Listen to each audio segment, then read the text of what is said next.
Welcome to Fire Team Philosophy. This is the second to last episode of the year. On December 20th, we'll have the final episode of the year. We have some good stuff to announce, so I hope you can join me if you will, at about 7 p.m. on the 20th of December. It's a Thursday.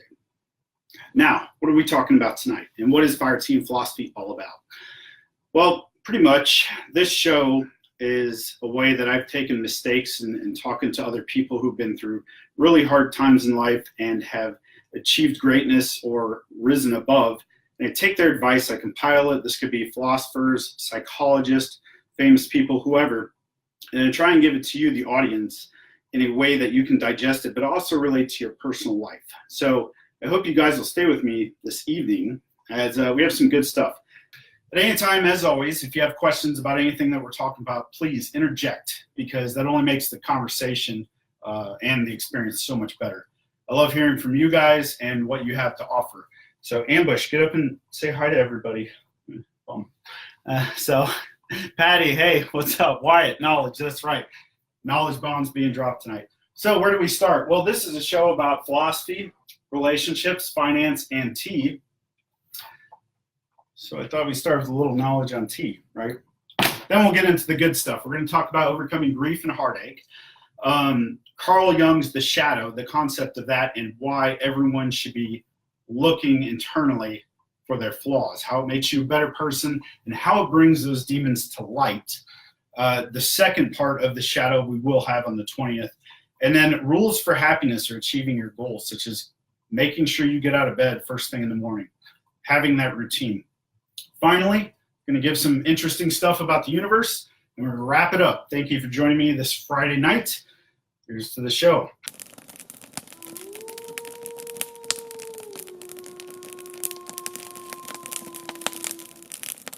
Tea. Where do we get it from? Well, tea is credited from coming from India a couple thousand years ago, and the Chinese were the ones who took the tea from the Indians, and they basically turned it into the powder form we see today around 1300 AD. So we can thank the Chinese for that. Now, a little tip on this is if you do drink tea regularly and you kind of want to know what good tea is or bad tea is, look for whole leaf tea in unbleached bags. You'll notice a phenomenal difference compared to like Lipton or something like that. I always find tea is a good remedy for a large number of things within life. You know, there's tea to help you focus, help you relax, help you go to sleep.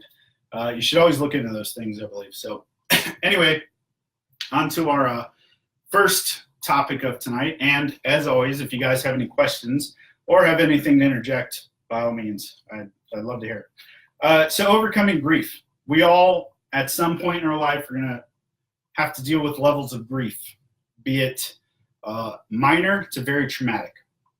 And it's different for every individual how we overcome it, but the structure is universally the same.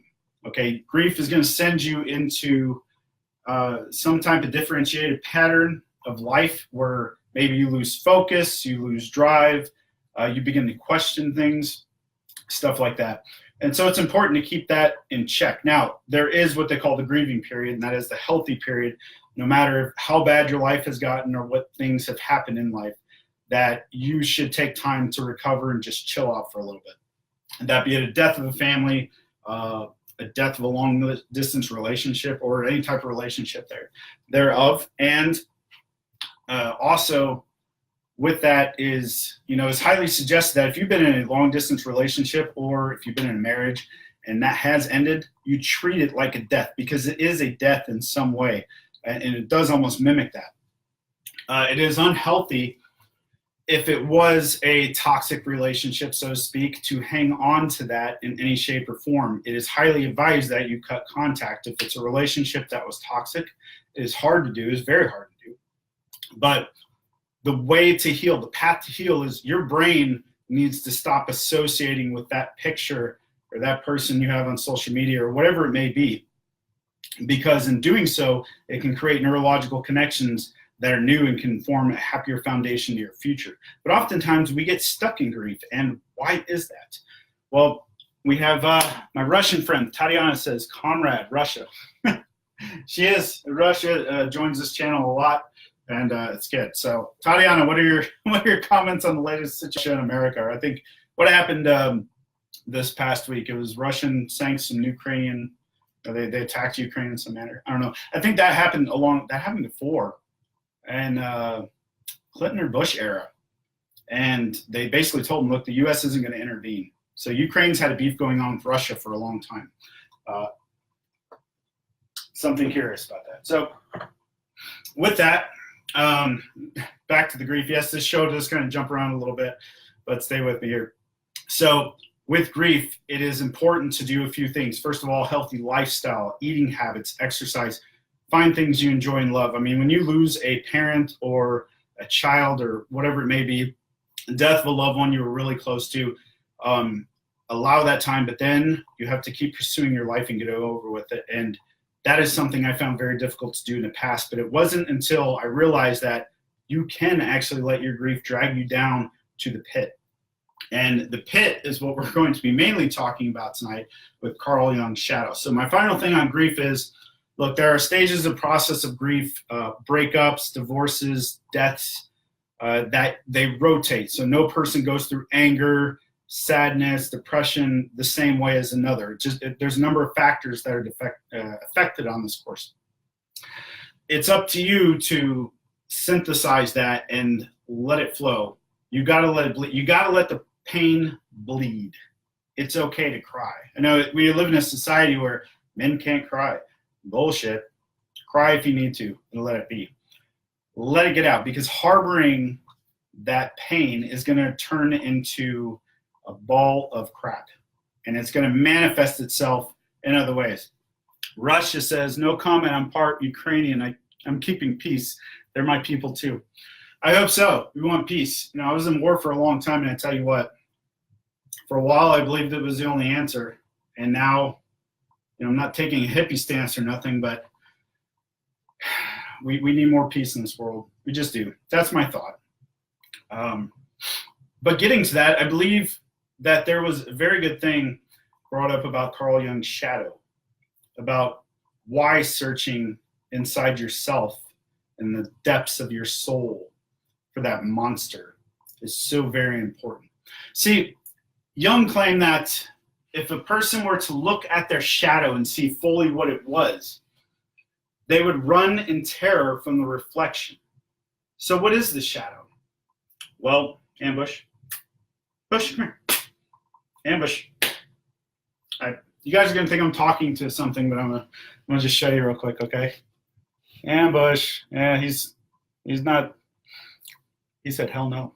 So anyway, so with the shadow, right? What is the shadow? So the belief is that we are all born. We have the conscious and the subconscious. And in the subconscious, you're born with these inherent traits that are, man, they're evil. They're bad. Okay, they're things you don't want to go near. And in life, we have to encounter these things in order to become, first, more self-aware, second, mentally healthy, and third, find our purpose in life. Okay, so I'll give you 3 examples. First, I want you to think of the most detestable crime or type of person you could ever imagine. Now, I want you to believe for 1 second that that person is inside of you. And that's a scary thought. That is why the term the evil within, this comes from that. So why is this important? Well, too often do we hear of someone murdering someone else, or rapist, pedophile, arson, whatever. Take your pick. They do this act. It's very nefarious, very malevolent. And then we say, wow, I would have never thought this person did that. It was such a surprise that this person was capable of such a heinous crime. And that's where the value of understanding the shadow comes in. See, inside all of us, as Jung believed, and the more I looked into it, I believe it myself too, is that there is this inherent evil that you need to come to terms with and control deep inside. And the only way to do that is to look deep enough and accept the fact that it is there. From that point, you would go on, let's say an example, let's realize you were a murderer. Let's just take that. Wow, I could actually be a murderer. I could be a cold-blooded killer. So what would you do? You would start to research murders. Let's say you would start to research the physiology and the psychology of murders. And then you would start to recognize the traits that they have or the traits that you have. And then by doing so, you're slowly rising that up from your subconscious into your conscious state. You're not becoming it, you're accepting it, and you're developing safeguards. That's the important part. So instead of saying, oh, so-and-so just killed someone, I could never believe they did that, you're now the person that knows that you're capable of such a thing, a heinous crime, but you know how to protect it. You know how to keep that persona, if you will, on lockdown. And Mike says, hey man, tornado warning, power out. Yeah, okay, yeah, real good. I'll sidetrack off that. Did you guys know Alaska had a big earthquake today? I had some friends take pictures. The roads are all messed up, and they got a tsunami warning coming in. It's pretty dangerous.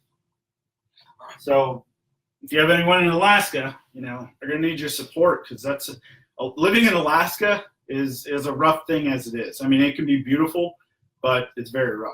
So hats off to the survivors, the fighters, and the frontiersmen up there.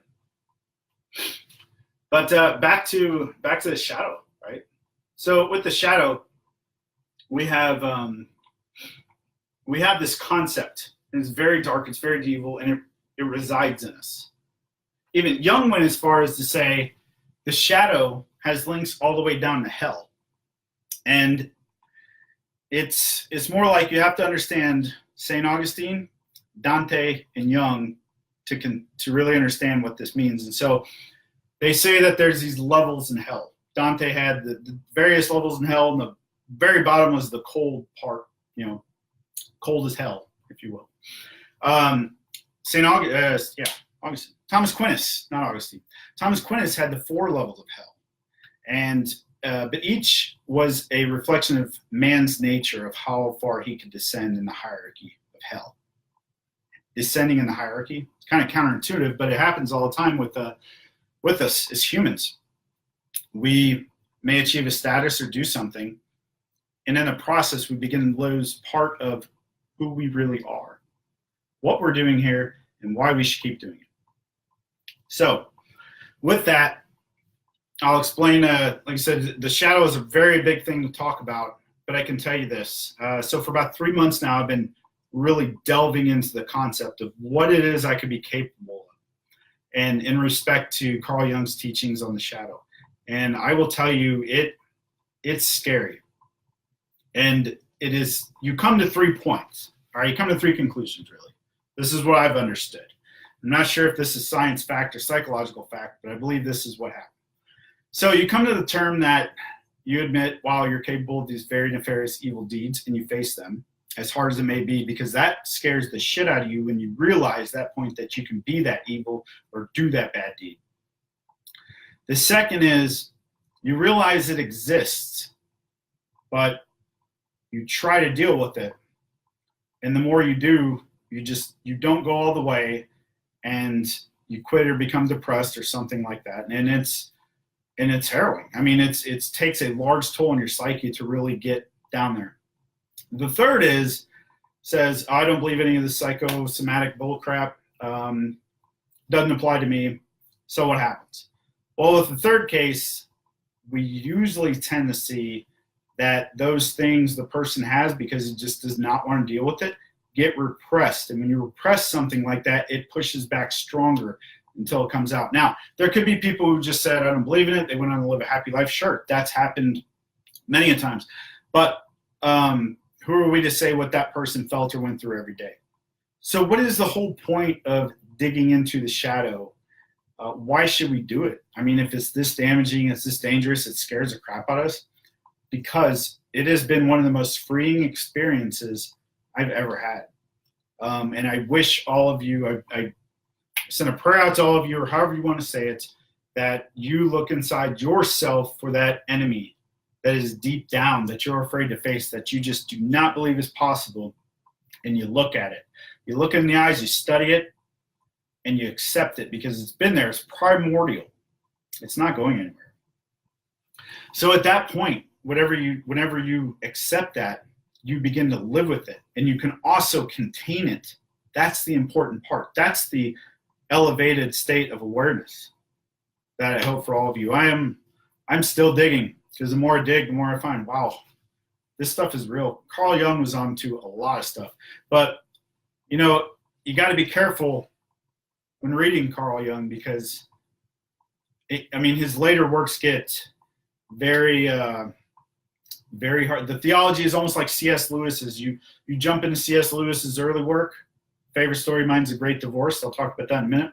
But the later C.S. Lewis you read, the harder it is to understand that theology and where he's coming from. He kind of evolved his own mentality. And so I think that's the same way with Jung, is he evolved his own way of thinking and his methods. And so if you jump straight into his later works, you won't. A couple good books, Ion is one of them. I've heard that thrown around everywhere if you want to start somewhere. Or just start searching what is Carl Jung's shadow concept, and you'll be led in a lot of good directions. So I wish you well on that journey, my friends. But for those watching tonight, any questions on that so far? Any questions on anything we have covered, or any new viewers? By all means, please let me hear where you're from. You're always welcome to the campfire. And my guest has totally quit on me tonight. Such a lovely thing. He had a little dinner of potatoes and shrimp. He forgot his dog food. He's paying for it. So anyway, now we're on to the next part. Anytime you guys feel something to interject with this next part, please, by all means, because I believe this is a real sharing section that we all can learn from each other. What I call is the rules for pursuing happiness. Why we need to do it, and what are some things that everybody can do, no matter who you are. These are foundational rules. First one, and I've compiled these from a bunch of different people I've heard, and so I'm not taking credit for anything I'm about to say. I wish I could give credit to every individual, but there's a lot of them. The first one is, when your alarm goes off, get out of bed. You need to train yourself to get out of bed. And, sleeping in is all fine and dandy, but don't do it more days than you have to set your alarm and get out of bed. Because the key to that is repetition. So a hard fact that needs to be obeyed is, once your alarm goes off and you get out of bed, do not look at social media or any of the crap out there. There is a big difference in your day, if you'll notice. Just play along with me in this experiment on one of your days off or whatever it may be. Try it tomorrow. Don't look at social media when you wake up, if you have a habit of doing that. Instead, have a list of things that either A, you need to do, because you need that, you need your routine, and B, the things you believe you're worthy of in life and how you're going to accomplish it. Why is this important? It's like a mantra. You hear a lot of people talk about mantras. Well, this is what I say is that with this, instead of waking up and looking at Facebook and seeing all the negativity on social media, you're waking up and reading, okay, I'm going to go to the gym because I need to stay healthy. I'm going to work 1 hour a day on my book because of this. I'm going to work on my painting because of that. So what happens throughout the day is you'll find something very surprising, is that you're going to continually say that over in your head, but also when you're doing these odd jobs, you're going to start to think about it and what you need to be doing to improve on that or chase that goal, instead of waking up the first part of the morning and being bombarded by a lot of drama on any type of social media that you're on.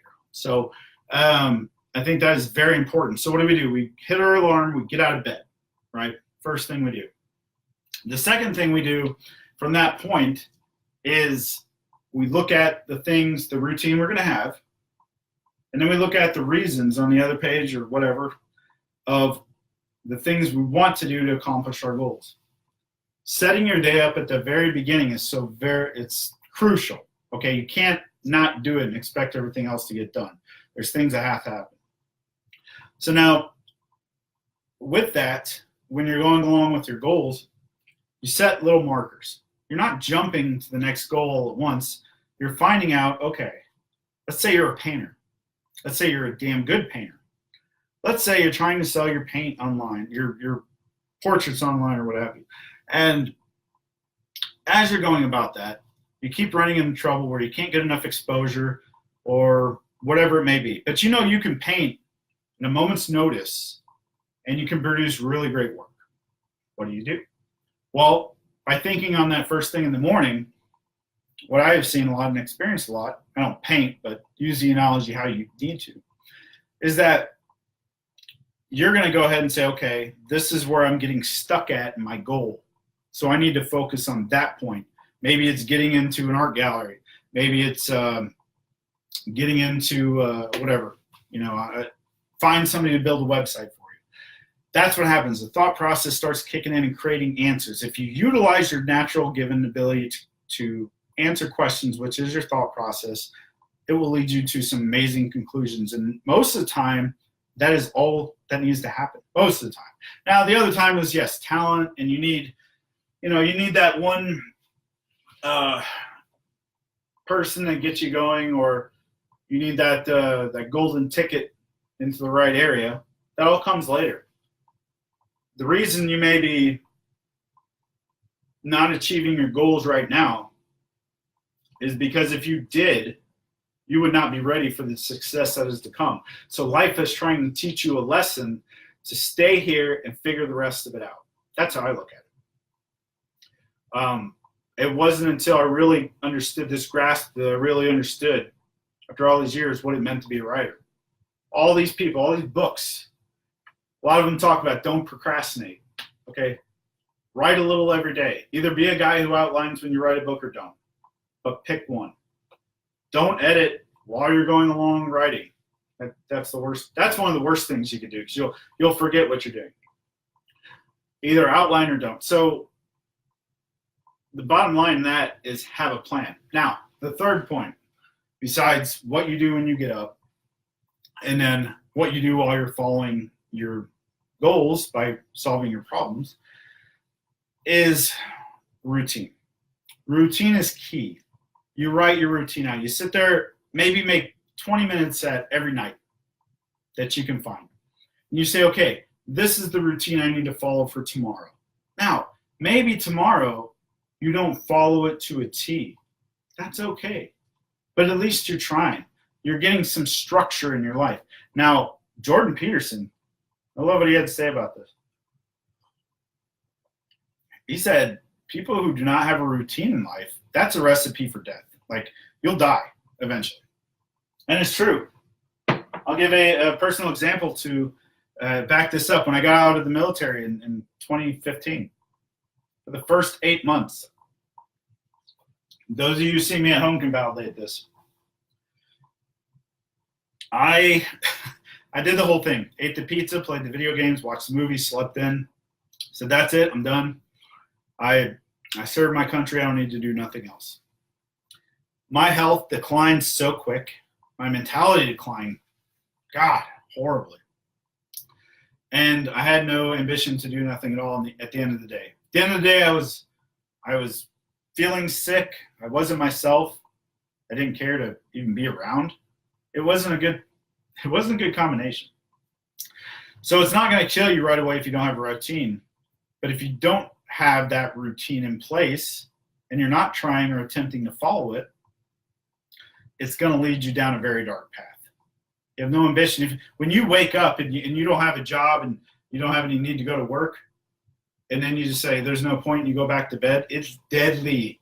All right. So, I actually read a study about this. There's a high rate of suicide among retirees because they work their whole life to get to that point and they don't have another thing to follow. They don't have another passion and pursuit. And so what do? Well, they take option A, which is what I just mentioned, or they rise above and find a passion. I had to look at it eventually and say, hey, we're only given this finite amount of time and you need to make the most of it. And that involves eating healthy, exercising, whether you're spiritual or not, believe in something more than yourself. Even if it doesn't exist, even when you die, boom, it's done. See what happens when you believe in something greater than yourself. You begin to serve a purpose greater than yourself, even if that's going out doing good for other people.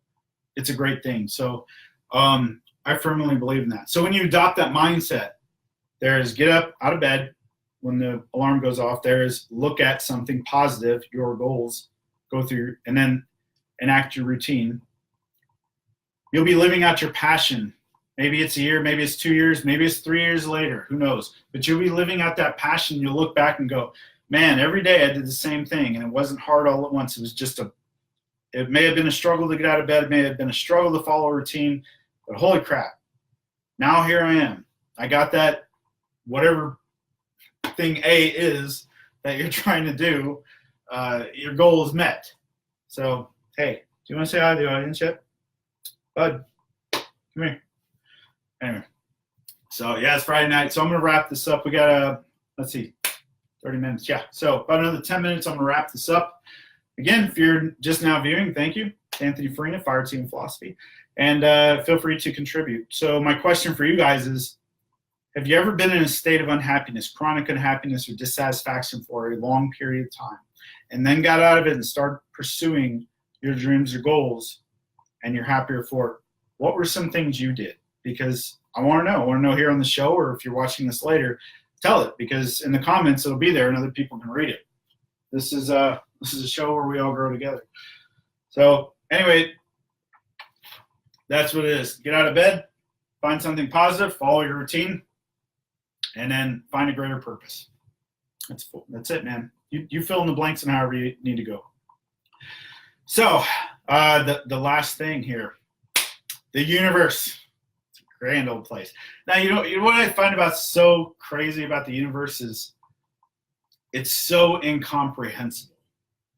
Like, even if you're given this picture about where we are in regards to the cosmic web, as they call it, the greatest distance we can see, 14.5 or 14.4 billion years back in time. It's crazy. Question is, force myself to change scenery, drop everything and try a new thing, and that's what got me to break the cycle, says my friend from Russia. So that's a good point. If you're stuck somewhere, maybe you need a change in scenery, right? I was told this phrase this week, and I really liked it, was, how was it said? The problem with proximity. So you're from an area, or you're stuck in an area too long, and you're trying to do something good, but you can't. There's a lot of negativity coming from that area. It all goes in with the problem of proximity, which could be another talk, but basically it's saying you need to move. You need to go somewhere else. There's a whole world here. What's the diameter of Earth? Like 79,000 miles? No, 7,900 miles, kilometers? I don't know, something like that. Yeah. So you've got this whole world to go live in. You got islands that are uninhabited. Man, go out and do a change. That's key. Tatiana also says it opens your mind to new possibilities. It does. And then that is so true, because once you get to a new area, you're like, now there's new stuff to do, new stuff to pursue. And in that, new things about your life open up. And I think that is the beauty of it. So, when doing that, when pursuing or changing a new scenery or getting a new job, you got to do what is good for you. Okay, so if it is good for you to move on and do job X, even though you have to leave people you love, but it's good for you, then do it. Okay, that's not a selfish thing. If you're taking care of yourself, your family, or setting your future up in a noble and morally correct way. Staying stagnant. I have this problem. I think that's me personally, but I can only stay somewhere for a few years at a time, and I got to go. I'm like this hermit. It's got to move around. And I'm told that is an issue. I'm trying to work on that. I'm trying to find that little place I can finally call home. And it's tough. And I think that's an internal battle I need to make. I need to be satisfied with the now instead of what could become. So we all have our issues. I just hope you're able to battle yours better. And back to the universe. So I was doing some research over the planets this past semester, a lot of research on it, and it's pretty crazy the things I found out from what's out there, what it's like in other places. So, for example, let's see, Saturn, right? Saturn, it rains diamonds, and this is why. So the lightning on Saturn is like 10,000 times as powerful as it is here on Earth. And when there's methane in the upper atmosphere. So when lightning strikes the methane in the upper atmosphere, it turns into carbon. Carbon, the lower it goes to the surface of Saturn, it compresses, and then it compresses into diamonds. And the winds in Saturn they're insanely crazy. So they're carrying these diamonds everywhere. So if you were to arrive on Saturn, you get ripped to shred by diamonds. Same almost. Neptune isn't like, there's no solid ground that we know of on Neptune. It's this body of water and ammonia. So when you go land and make a home there, not happening. Interstellar is a good movie for that because it shows this body of water that they land on with these huge waves, which would also, could be accurate because if it's an entire body of water across the Earth and the shift, I don't know, geologist, Doc, he's on here, however that would happen, would create huge tsunamis every so often. It would depend on the rotation of the planet itself and then the rotation speed, the orbit around the sun. So it's just some crazy stuff. So when I got it, the whole point about this is I started going through each of the planets, and I was like, holy crap, we are lucky. We're not just lucky. We won the evolutionary lottery to be here on Earth. We really did, because everything is so inhospitable out there. I mean, the Goldilocks zone, as they call it, where Earth is, it's a very small margin. Okay, Mars used to be our twin. Well, it is Earth's twin in respect, but it isn't capable of sustaining life, and that's crazy to think about too. So you're in a planet. You're in one corner of a planet, and if you're in America, you're in like the wealthiest nation of the world. Well, Switzerland's pretty awesome, but you're in one of the best places in the world to live, whether you like it or not, in the whole solar system.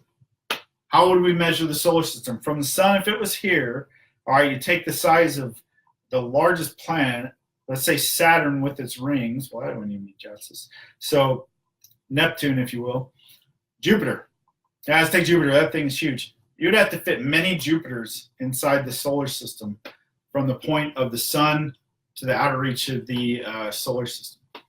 I mean, that, and what's crazy about Jupiter, too, is it's got the Great Red Spot.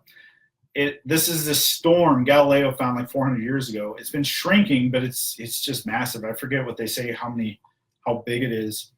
But the winds on Jupiter are just astronomical. Like the highs and lows we've had here in America, or in Earth, our home base, the high has ever been 134 degrees Fahrenheit, which was recorded in Death Valley, California.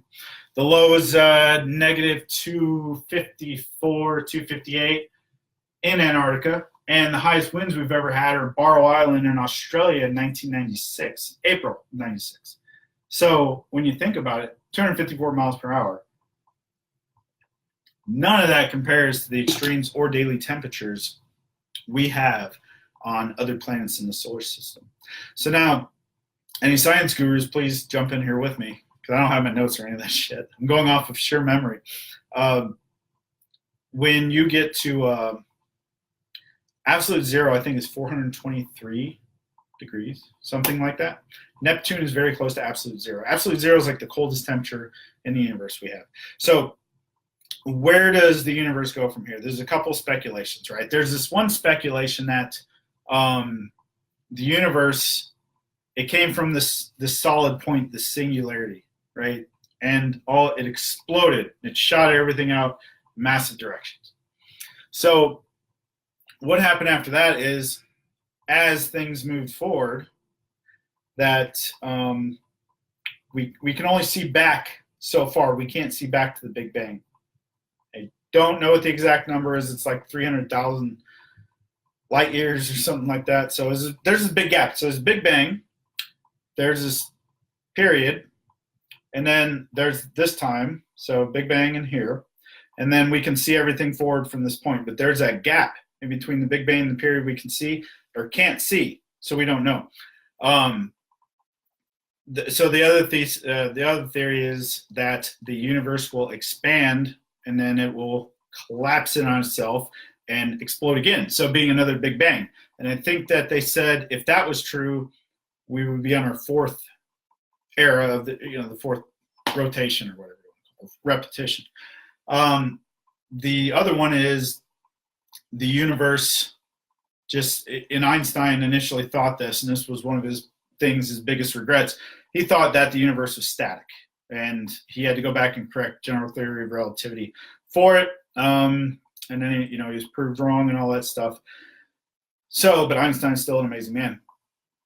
Now, after that, there's the one where the universe, the current theory is we've been able to, Kepler, I believe it was, Kepler found that the universe is accelerating as it's going. It's not going to stop. So if we're to believe that, then we believe that eventually things are going to run out. They're just going to keep going.